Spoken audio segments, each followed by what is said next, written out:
समरो मंत्र भलो नवकार ए छे 14 पुरवनो सार समरो मंत्र भलो नवकार ए छे 14 पुरवनो सार एना महिमानो नहीं पार एनो अर्थ अनंत अपार एना महिमानो नहीं पार एनो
Welcome everybody.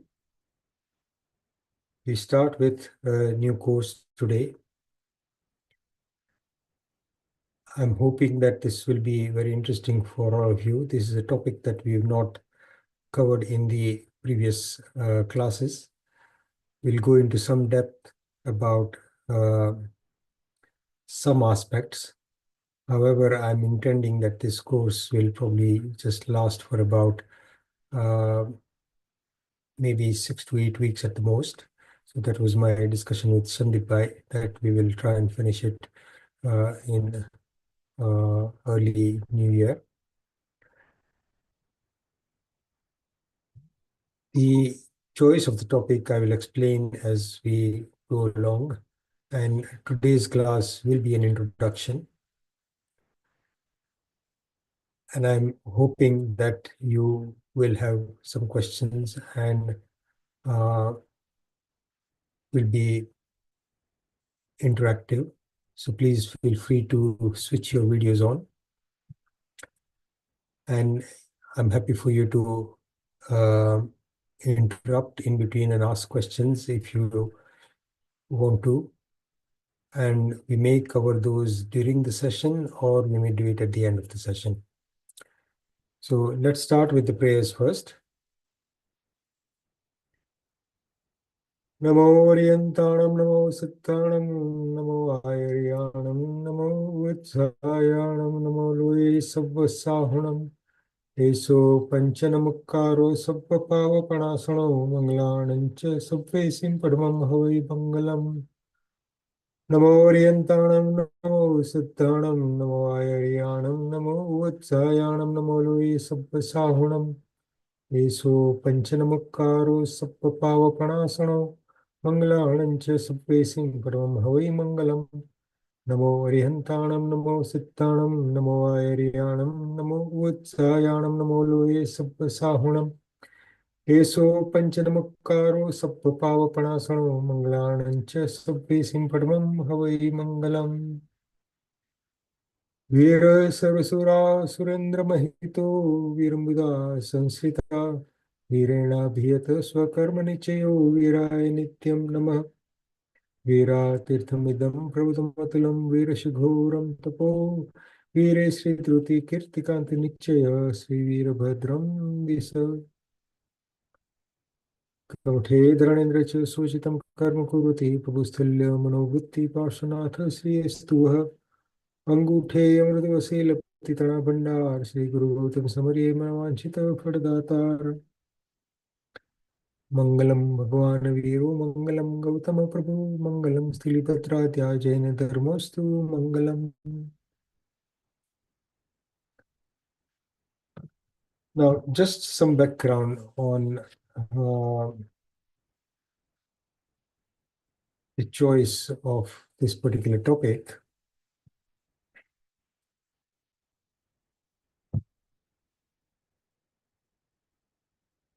We're looking for something short, something that we could finish in a few weeks rather than several months.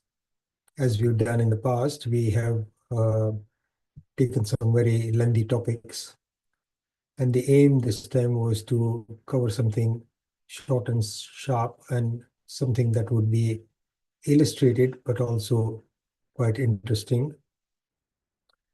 And I came across this very small booklet, which is a narrative of the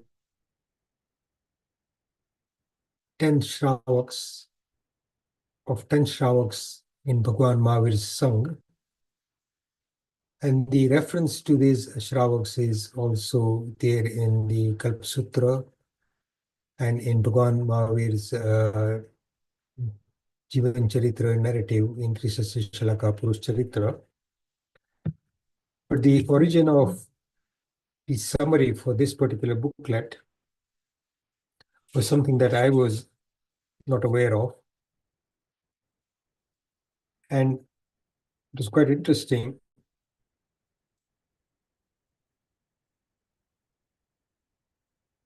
that the origin of this text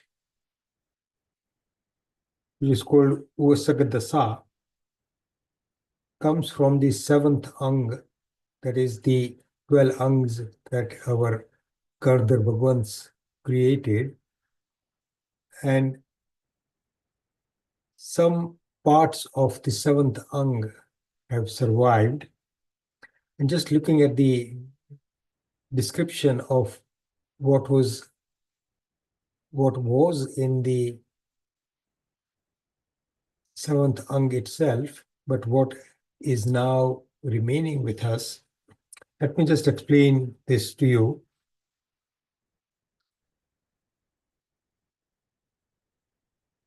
The person who's done the commentary on this sutra says that this sutra had 11 lakh and 52,000 pad.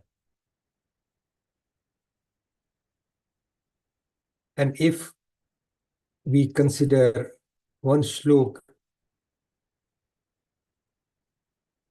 made of 10 pads, then this sutra in itself had a total of about 1 lakh or 100,000 shloks.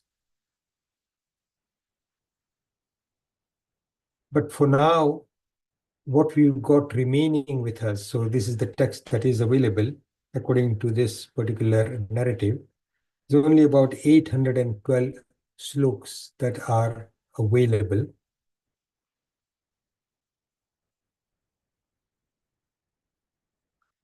And the reason why the narrator or the person who has written this book is mentioning this particular fact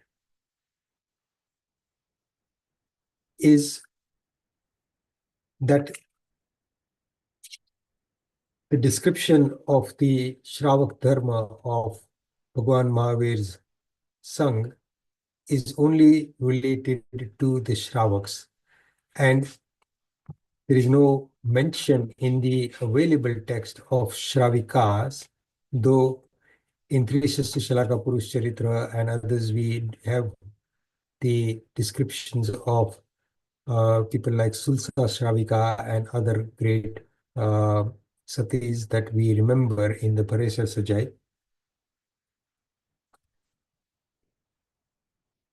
So what we are going to learn from is partly based on this very limited available literature that we have with us.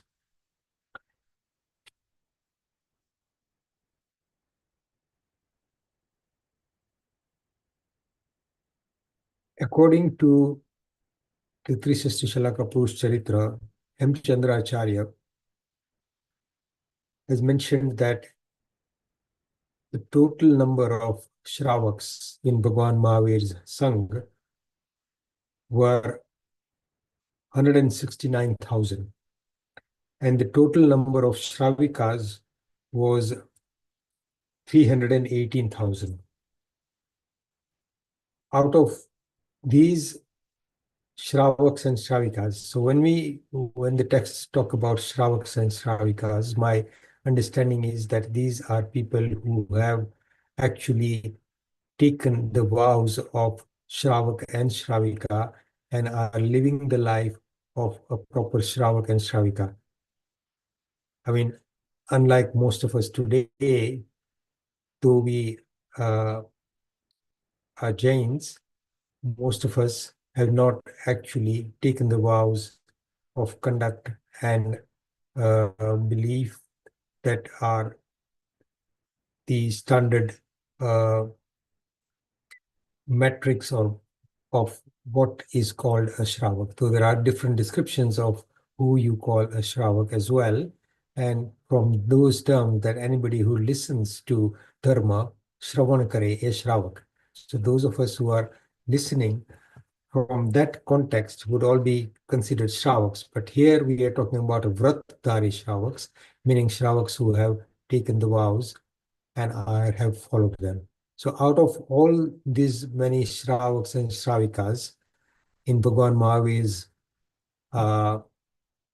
Sangh at that time, this particular focus that we are going to go on is only about 10 Shravaks, and their stories, their lives are also very interesting, and who they were and what they did and how they progressed in their lives. Some of the lives are described in longer detail, others are not in so much great detail, but we'll explore those.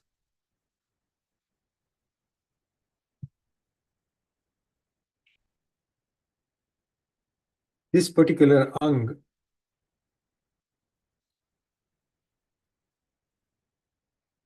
the contents of this are mentioned in the fourth ang, Samavai Sutra,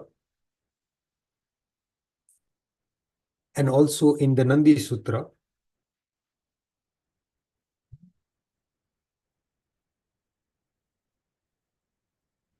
So the contents of this particular sutra are mentioned in other agams as well.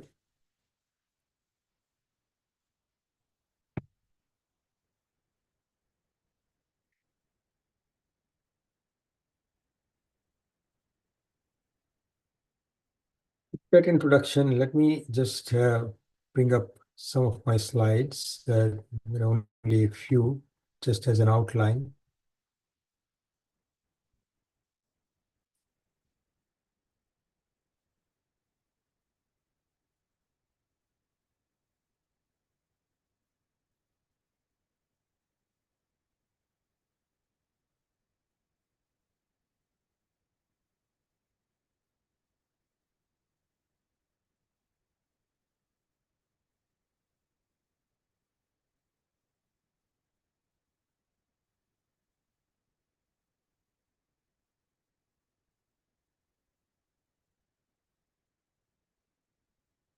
The text is called Dasao. Upasak, the 10 Upasaks, and the 10 Upasaks are the 10 Shravaks that we are going to be talking about. So today will be a brief outline of Shravak Dharma, the importance of the lives of these 10 great men that we will be talking about, and just a brief outline of what we learn from these lives. And then from next week onwards, we will start exploring the lives in detail.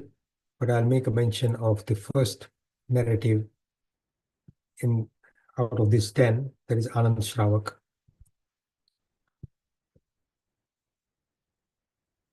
How many of you are aware of the 12 vows of a Shravak?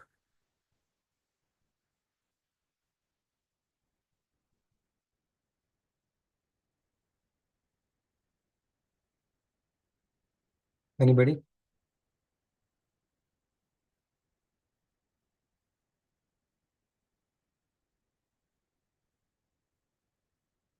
In the slide, I've made a mention of 5, 3, and 4. And below that, I've said 5 and 7. Does anybody know what that means?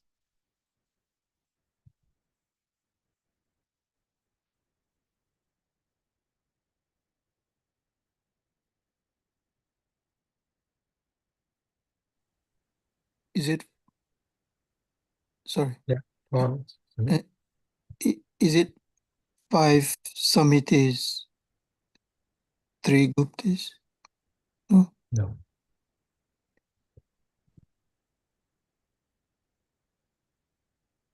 See, if we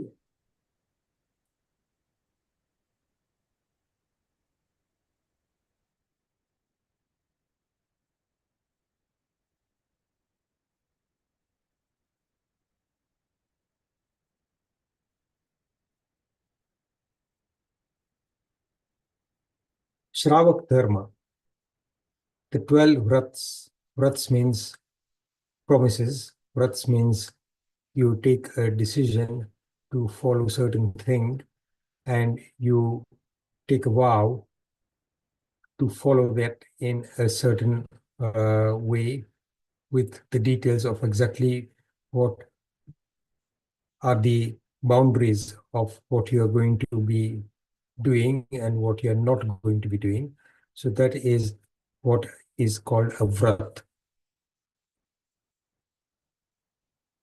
Similarly, say for example, an upvas or an ektano in a way is a vrat, meaning ajamaru upvas vrat che, meaning one says that I have taken a vow that I will not be eating the whole of today until sunrise tomorrow. So that is my upvas vrat. So in some ways that word vrat is used to describe that, but basically it's a vow. For a Shravak and a Shravika, meaning a householder, somebody who is not yet ready to become a monk, to follow the higher path, may accept a lower and an easier path and follow Shravak and Shravika dharma. And so all of you know that when a person takes diksha and becomes a monk or a nun, then they follow the 5 Mahavrats. So these are called Mahavrat, and there are 5 of those. So they have taken those 5 Mahavrat. When we recite the Panchindiya Sutra about who our Guru is, Panchindiya Samvarano Taha Navavya Bambachira Butidaro Chavya Kasai Mukko, Iya Tharas Gunim Sanjito Panch Mahavai Chutto, meaning those who are following the 5 great vows. So the vows or the vrats of a muni or monk or a nun, the Jain monk or a nun, are called Mahavrats. In contrast, the first 5 vows of a Shravak and a Shravika are called Anuvrats. Anu means small or slow, small or minuscule or atomic in comparison to the 5 great vrats or the 5 great vows of a monk and a nun. So to distinguish between the great difference between the 5 vrats of a monk and a nun, the term Anuvrat is given to the first 5 vrats of a Shravak. So out of those 12 vrats, the first 5 are called Anuvrats. This particular text describes the 5 and then the 7. So in total 12, whereas a lot of other texts actually distinguish the 7 in 2 categories. So the first 5 are called Anuvrats, A-N-U, Anuvrats. The next 3 are called Gun Vrats.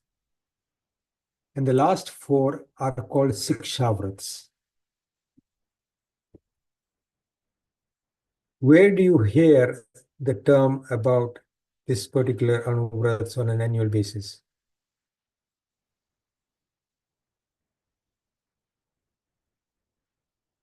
And I'm sure During Pratikaman? in Pratikaman.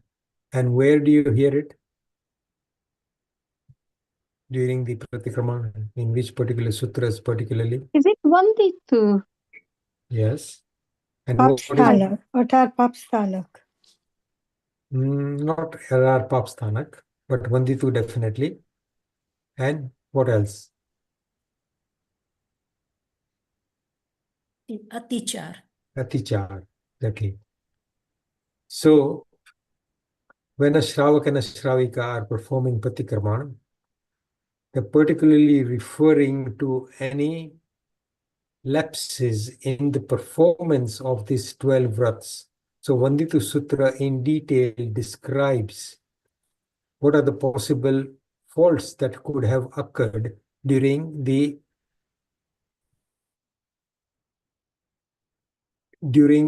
a Shravaks and a Shravika's life as they are following these vrats, and it describes them in detail. Similarly, the Atichar that is recited on the Pratikraman on the 14th day, so on Chaudas, Chomasi Chaudas, and Savantsari. So that Atichar, which is in Gujarati, also describes the faults that could have occurred in the performance or in the following of these vrats throughout the 14 days or throughout the 4 months or throughout the year, and those are described in details. So 5 anuvrats, 3 gunuvrats, and 4 sikshavrats.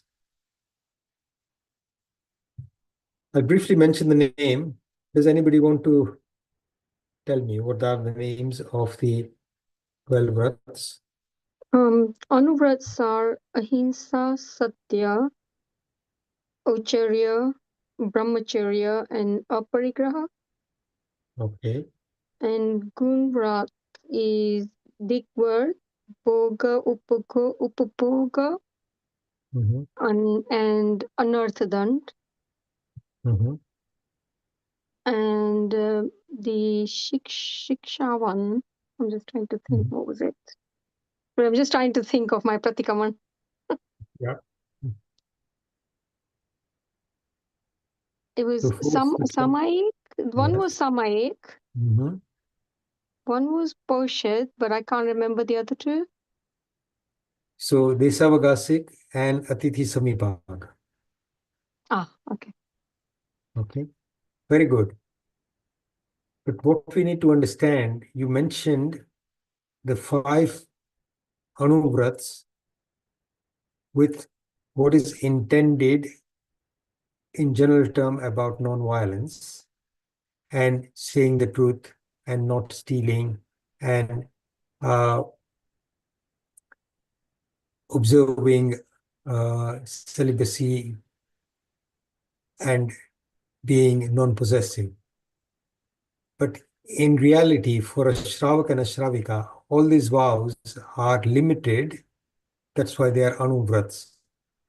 So does anybody know what the limitations are? Say, for example, as compared with a Mahavrat of a Muni, a Sadhu or a Sadhviji Maharaj, their Mahavrat simply states that I will not harm any living being, full stop. And it's a total vow that every action, the intention is to observe their conduct in such a way that they are constantly aware of any possible harm by any means, by action, by word, or by thought to any living being.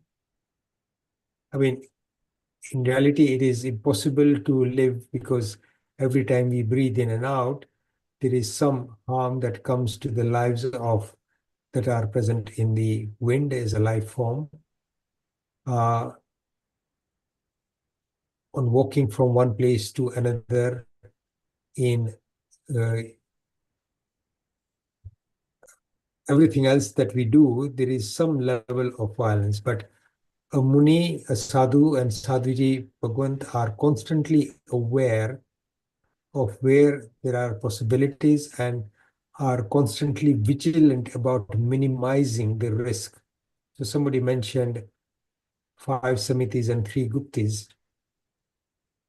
They are all part of this observance of the 5 Mahavrats. But what is the limitation and why, in comparison to this great vow, is a Shravak's first vow called, or Shravak's vows are called Anuvrats? So the first vow, does anybody know what the standard limited vow, what is the description or the phrase that is used to describe the Anuvrats of a Shravak? the first Anuvrat. The intention is ahimsa. Not harming intentionally by mind, body, and thought. Intention is important. So in Gujarati, it would be described as koi pan tras jeev ne. Tras jeev, does everybody know the term between tras and sthavar? What is tras and what is sthavar? Tras is that which can move of its own accord, meaning a life form that has the power to move of its own accord, meaning that excludes the lives in water, the lives in Prithvi, meaning stone, mud, etc., the life in fire, the life in Vayu, Vayu meaning wind, and the life in a plant origin. So, Vanaspatikai, Prithvikai, Apkai, Tevkai, Vaukai, Vanaspatikai. Okay. So, all these 5 types of one sense life form, they cannot move of their own volition. So, they are called sthavar. Sthavar means unless somebody moves them, they would stay in one place. Tras is insects, 2 sense, 3 sense, 4 sense, 5 sense beings who have the power to move from one place to another for whatever purpose that they desire or they want. Koi pan tras jeev ne. And again, there is a qualification. Nirapradhi. So nirapradhi meaning somebody or some life form which you can see as life form which is actually moving, who is innocent. So that particular phrase, nirapradhi or innocent, excludes your ability to defend yourself. So if you are being attacked, then this particular vow does not prohibit you from defending yourself by striking against your attacker. So if you are in a dangerous situation and somebody is attacking you, then this vow does not restrict you from fighting and applying violence in that particular situation. કોઈ પણ નિરપરાધી ત્રસ જીવને મારવાની બુદ્ધિએ મારવો નહીં. મારવાની બુદ્ધિ એટલે meaning you intentionally want to harm them. So that means that you do not strike in anger, that you are very conscious of what you are doing, that you, even in defense, you are mindful, and that is the first vow of a Shravak. That is why, with all these limitations, it is called an Anuvrat. The second vow of not saying untruth generally restricts you from saying Panch Mota Juthana, meaning the 5 great lies that could ruin other people's lives. You avoid that, and those are Bhumi Sabandhi, Dor Sabandhi, meaning if you are making a deal regarding your property, if you are describing it in a way that it is not, if you are trying to buy or sell animals. So for example, at those time people used to buy bird and guy, and even now you describe your animals in a way that is not correct. or if you are arranging a relationship or a marriage between two people, then you hide very relevant facts that may significantly affect the other person's lives. So again, speaking of a time when marriages were decided without the bride or the groom ever seeing each other. So those were times, and those kinds of arrangements are not unknown in this day and age either. So there are those limitations. Say on those particular major issues, you do not tell a lie.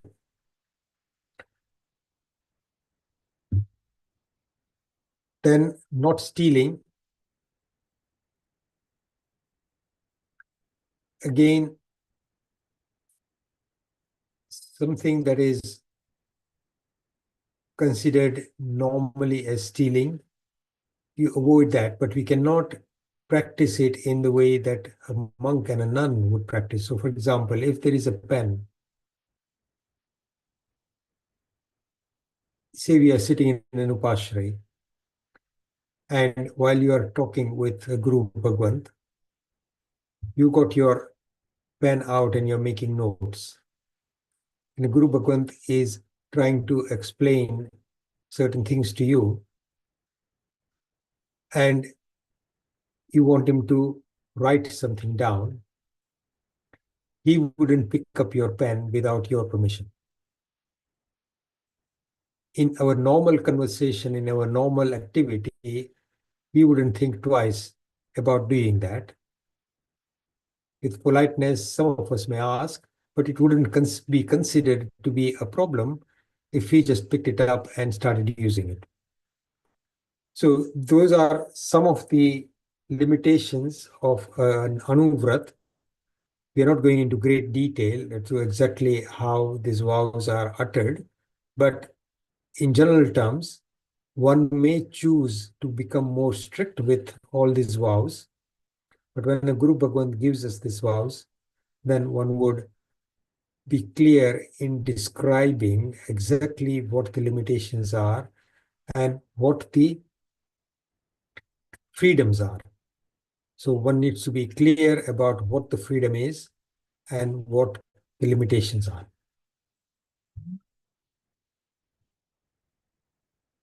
So, for example, if I don't know how many of you were witness to the great event that we had when Mumukshu Rishi Zaveri was here.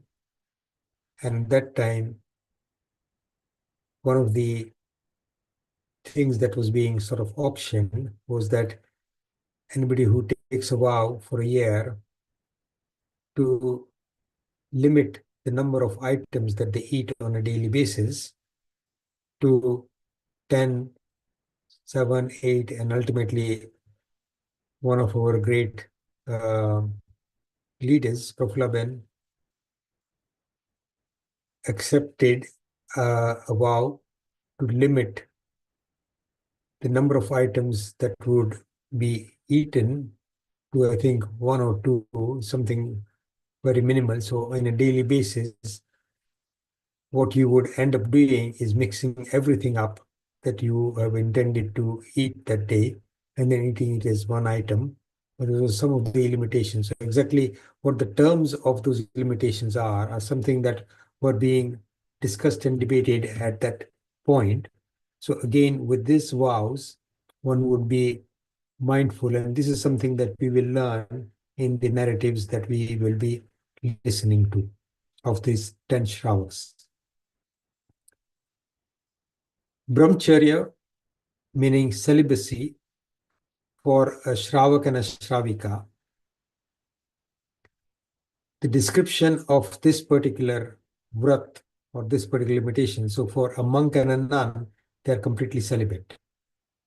For a Shravak and a Shravika, the terms of that particular vow is Swadara Santosh Parstri Gaman Virman Vrat. Swadara Santosh, meaning the same thing applies to a man or a woman, that you are satisfied with having a relationship with your spouse, and you avoid any kind of relationship with any other man or woman other than your spouse or your partner. And parigraha pariman, in comparison with the Mahavrat of a Muni who has basically taken a vow of complete non-possessiveness. So even the clothes that they are wearing, they have abandoned the sense of those being their clothes, meaning the possessiveness of what they have with them is meant to be abandoned. So they are not actually having the feeling of ownership of this. When a Shravak and a Shravika takes what is called a parigraha pariman, meaning limiting your possessions, then you take a detailed description of what possessions you are going to keep, and anything in excess of that you discard, and if you earn anything in excess of that, you would either stop or you would get rid of some that you had already accumulated. So again, somebody takes a limit that when I have £1 million in my bank balance, then I will not accumulate anymore, or something like that. So that is called parigraha pariman vrat. Those are the 5 anuvrats. Then there are 3 gunavrats. They are called gunavrats because they help enhance these 5 anuvrats. The 6th one, or the first gunvrat, is called disha pariman, that you limit the distance that you will travel in the different directions. So you may say that I will not go more than 5,000 miles east, 5,000 miles west, 5,000 miles north, and 5,000 miles south. One may argue that that means that you are covering the whole world as your sphere of travel, that you are giving yourself the liberty to do, which is true.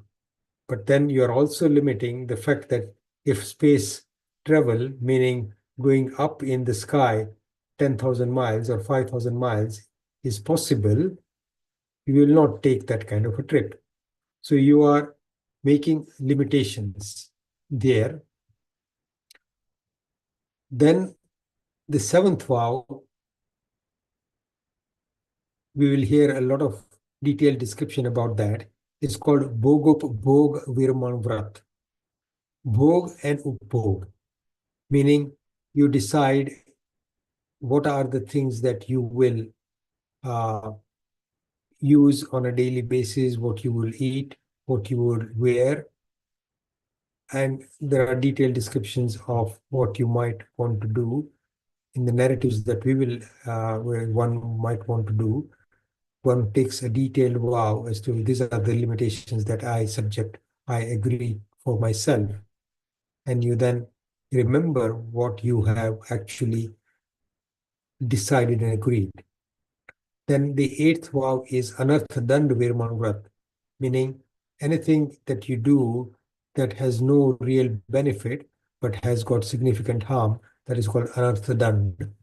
And the 4 Siksha Vrats are Samaik Vrat, meaning you take a vow to do Samaiks on a regular basis or whenever you decide. Then Desavagasik Vrat is you take a vow to take 10 Samaiks in one day. So Pratikraman, morning and evening, so that is 2 Samaiks and 8 in between. That is called a Desavagasik Vrat. Pausad Upas Vrat, meaning you take a Pausad, and people do that particularly during, say, Paryushan. So some people go and spend all 8 days in Paushad, and that is in fact the prescribed conduct during Paryushan if possible. meaning you do not, you stay for those 8 days as a Shravak, as a Muni. So you leave your household, you stay away, and your conduct is almost like that of a monk or a nun. So that's called Paushad Upas Vrat, and you may decide to do any number. So people do that during Parishan. A lot of people do that during Diwali time. So many years ago, we were initiated into that particular activity as youngsters in Nairobi. So we conducted a night Paushad, meaning that we just spent the night, and another time we spent a whole day and night as a Paushad. So we were initiated into what exactly that means. So you're living like a monk or a nun for those that particular time. So that is called a Paushad Upas Vrat. And the fourth Siksha Vrat is called Atithi Sambhibhag Vrat, meaning Atithi means somebody who arrives at your door without an invitation. And the greatest Atithis are obviously monks and nuns, but also Shravaks and Shravikas. And you welcome them, and you take a vow as to how you would welcome them and what you would do. So Atithi Samibhag Vrat, those are the 12 vrats that are for a Shravak and a Shravika. Then there are other things we will learn as we go along.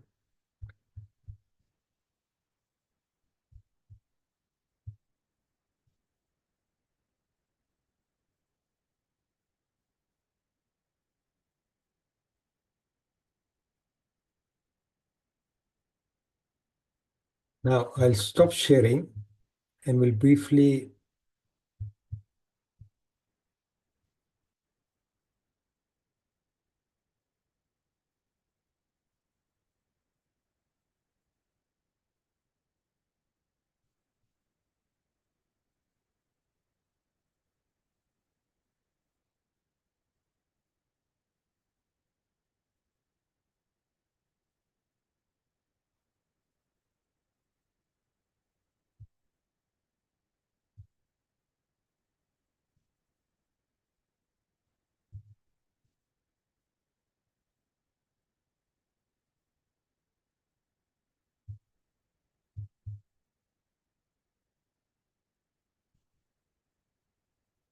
okay.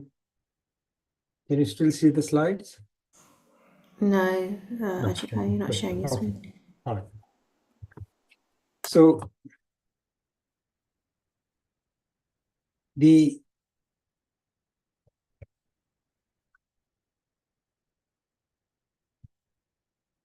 particular sutra, the text Usagda Sao,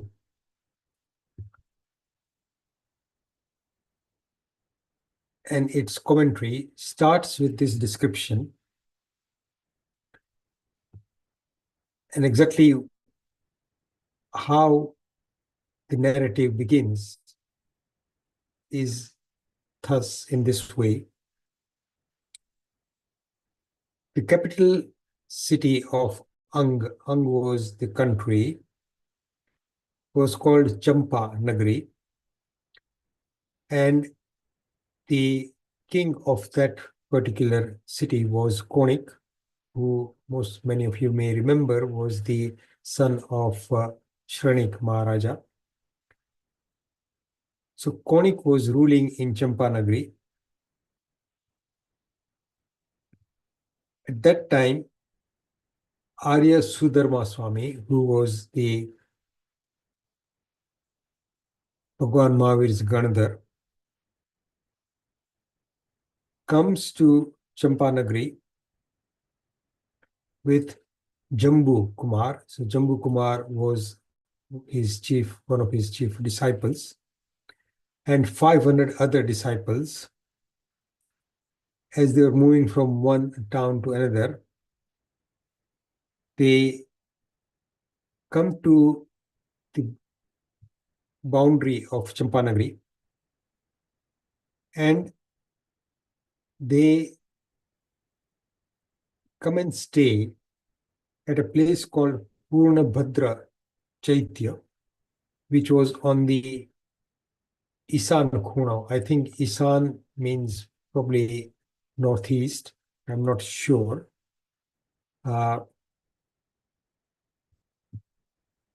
So when Konik heard that Sudharma Swami has come, him and his people from that city, all the important people, came down to listen to Sudharma Swami. Once that particular sermon finished,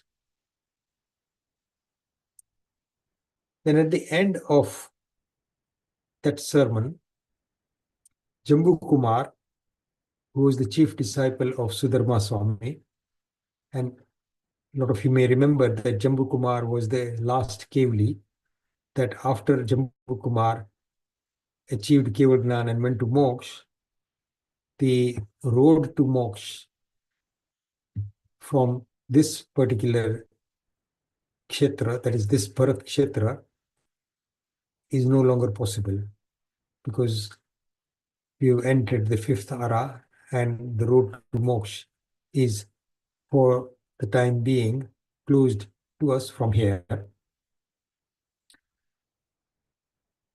Jambu, with faith, it says, with some inquisitiveness and with some doubts, is asking Arya Sudharma Swami, his guru, with folded hands, bowing down to him, and he asks Arya Sudharma Swami this question, that Bhagwan Mahavir, who has achieved Nirvana, what did he have to say about Upasak Dasa? That is the seventh Ang, and what did he describe in, or what did he say about that particular Ang? So, as we know, there are 12 Angs or Dwadasangi, the 12 great texts. So, Arya Sudharma Swami says to Jambu Kumar that, "O Jambu, Bhagwan Mahavir, who has achieved Nirvana,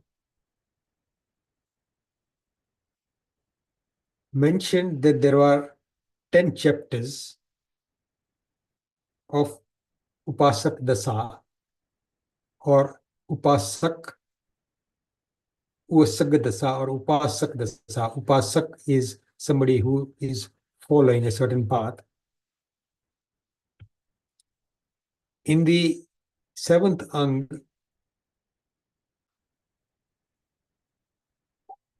by the name of Upasak Dasa, he describes or he mentioned 10 chapters or 10 adhyayans.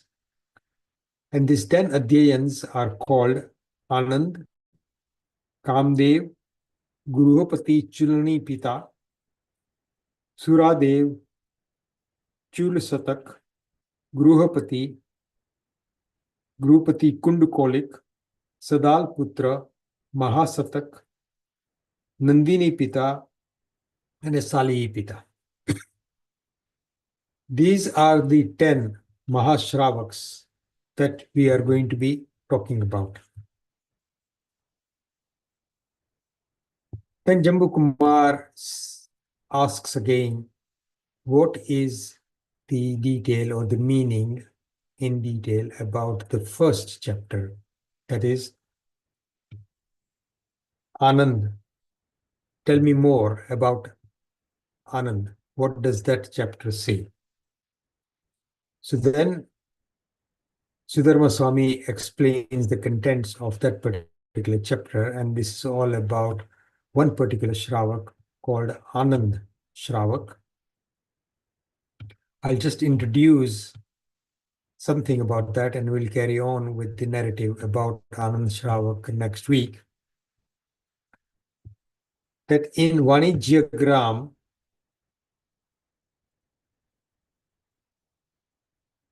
Vanijya was a city-state ruled by a king called Jitsatru. Within that kingdom, there was a very wealthy Gruhapati. Gruhapati means a very important businessman in that community. Not only was he very important, he was very rich, and he was, it says Samarth. The word that is used is Samarth, means accomplished in many different ways and very able in doing various things. So he was a person of high importance in that particular kingdom. Samrudh and Samarth Grupati Reto Hoto, whose name was Anand. Now it describes here what his wealth was. And my understanding is that the description of his wealth is given partly to explain the reality of the kind of wealth that was around in those times and the kind of people who were actually wealthy. And my gross estimate in today's term is that these descriptions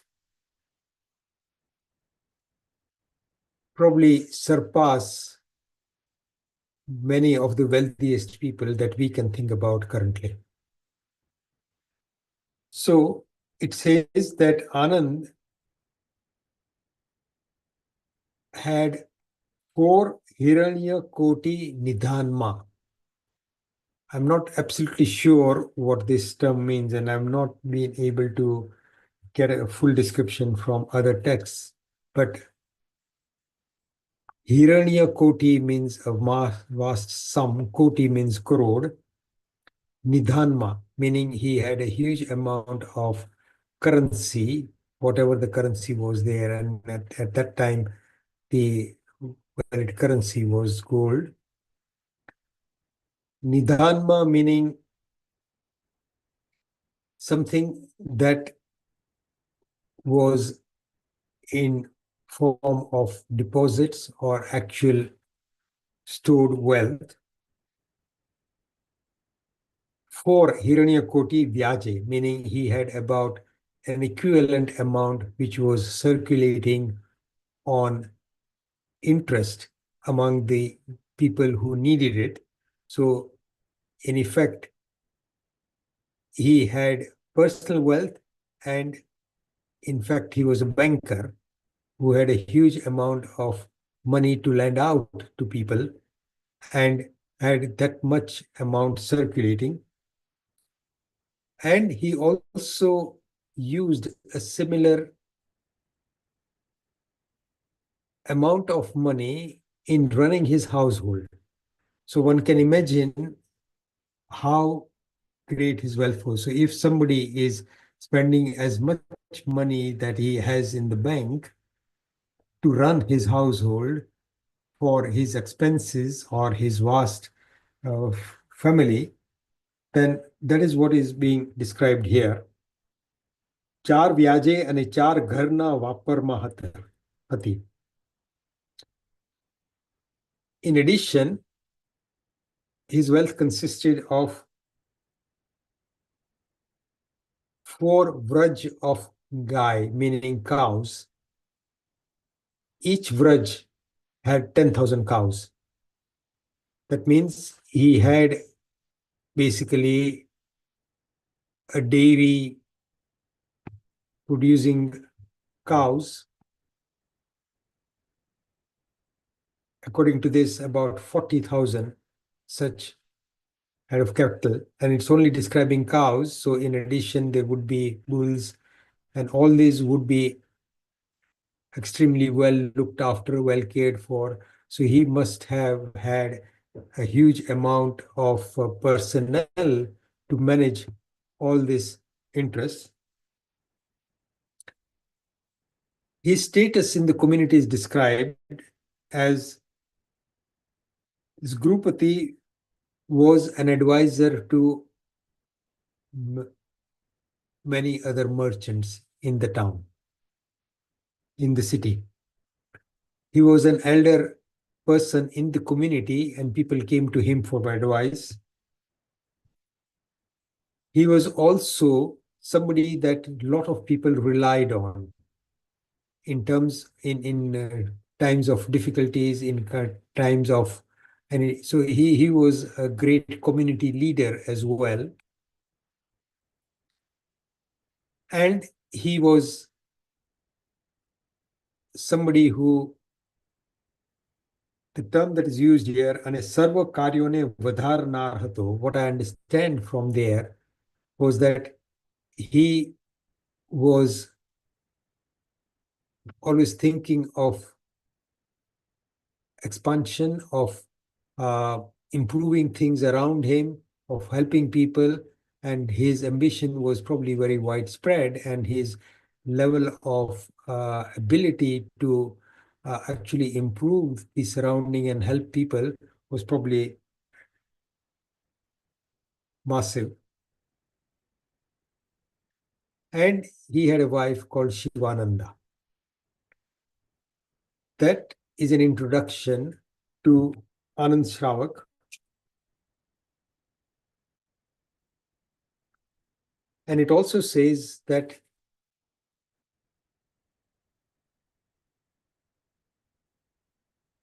in this Vanijyagram, that is this city, in one end of it, Ishan Kuno, it says, there was a suburb, and the term that is used for a suburb, I think is a kolak.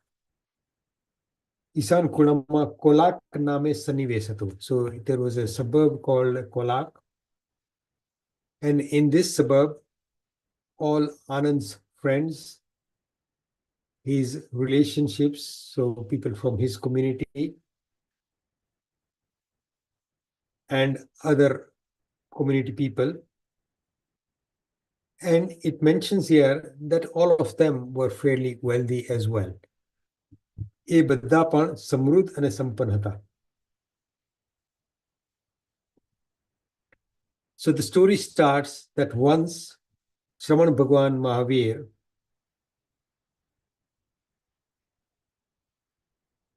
comes to one particular chaitya, meaning one particular upashray kind of, or kind of a temple, Deepalasai, that was the name of that particular temple.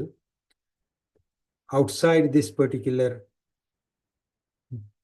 city-state, Vanijyagram, Bhagwan Mahavir comes and he stays there.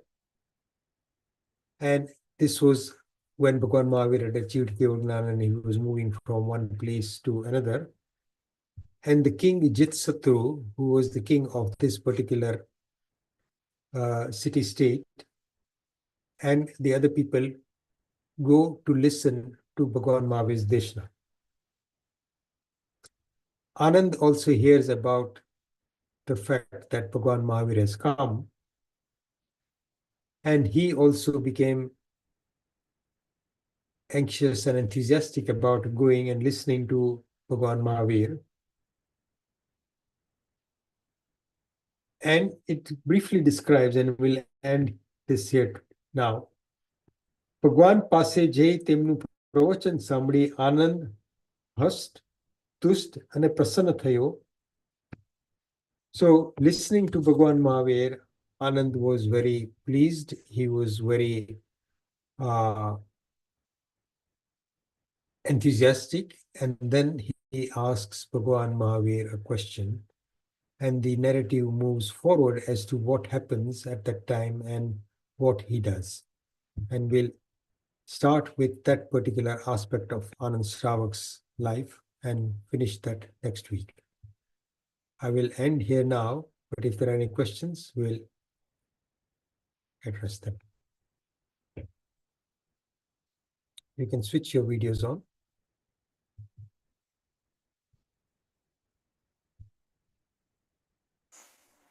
If you have any questions, please raise your hand or put it in the chat.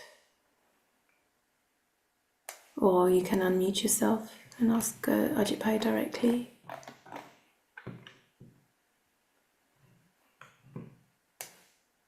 As I say, when there are no questions, that means you understood everything or you understood a little.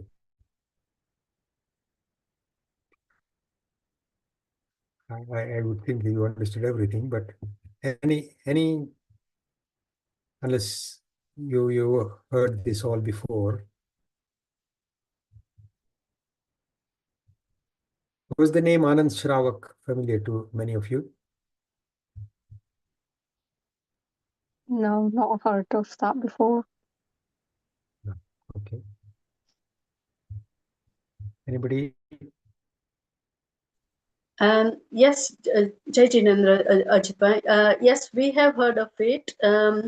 Is it the place where when he actually, once he goes and listens to the Dashna, he wants to become a monk, and Mahavir Swami tells him not to do that, but then he, because as you said, he was very rich and had a lot of people relied on him a lot as well. I don't know. Is that the same story? I'm not sure. Well, it's about Anand Shravak, but the narrative here basically says that when he goes to Bhagwan Mahavir, Yeah. he listens to him and he says that I do not have the capacity to become a monk at this stage, but I would still like to progress spiritually. And that is when Bhagwan Mahavir directs him to this. And what we will learn next week is basically he takes his vows, and there's a description of all his vows. And then he comes home with great enthusiasm, describes what he has done to his wife, and then encourages her. So the story goes that she also then goes and listens to Bhagwan Mahavir and comes back having taken similar vows of her own. And that is how it goes. But the narrative is that he was not ready to become a monk. But then towards the end of the story, we do learn about what happens to him towards the end. And there is another part of the story that many of you may have heard about it, and we have discussed that part of the story at some stage, I think, in the other classes, but maybe in the Bhagwan Mahavir's class that we did as well. So, but we'll learn about that later. Thank you.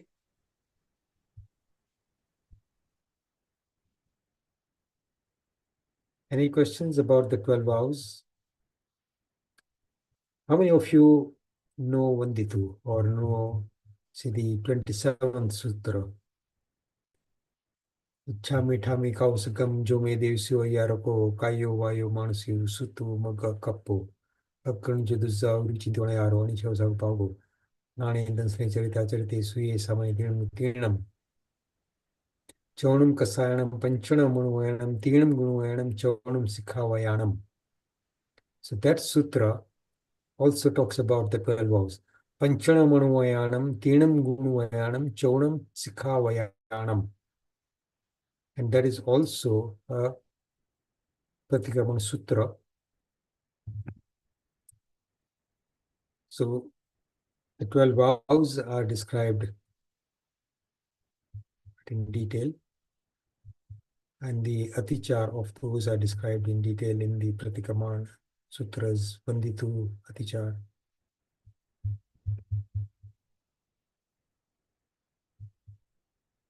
Any other comments? I presume some of these are familiar to you. Okay. If there's nothing else, shall we end? Okay. If I've said anything that is against the teachings of our Tirthankar Paramatmas, our Guru Bhagwans and Jain Dharma, I ask for forgiveness. जिनाज्ञा विरुद्ध कहीं पण बोल्यो ते समय मनोचन काय करी तस्मै इच्छामि दुक्कडम सर्वमंगल मांगल्यम सर्वकल्याण कारणम प्रधानम सर्वधर्माणाम जैनम जेति शासनम. Thank you all. Thank you, Ajitbhai. Thank you. Thank you, Ajitbhai. Thank you. Thank you, Ajitbhai. હું કરી દઈશ.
Thank you.